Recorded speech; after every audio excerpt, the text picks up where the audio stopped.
Ang unang kailangan gawin sa ating multi-tester is kailangan ilagay sa tamang range. Ngayon, kung tayo mag-check ng continuity, ang kailangang range is times 1 or times 10.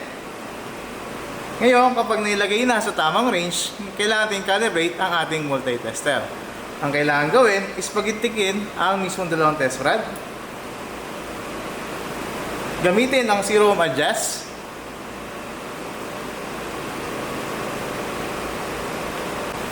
Pagkatapos sa ating mag-calibrate sa zero, kunin ang mismong wiring natin ng wash motor.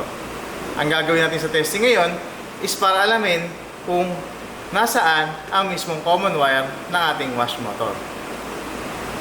Ang gagawin natin ngayon is ilagay ang isang test rod sa mismong wire natin. At yung isang test rod din is lalagay natin sa mismong wire. Yung isang test rod ang gagala, yung isang test rod naman is nakastay sa isang linya.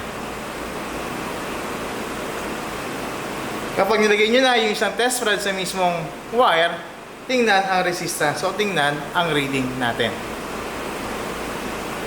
Kabila naman, tingnan ulit ang mismong reading natin. Ngayon, kung parehas ang resistance o reading ng unang wire at pangalawang wire, yun ang ating common wire. Kapag magkaiba naman sila ng reading, kailangan nyo ulit itry sa ibang wire.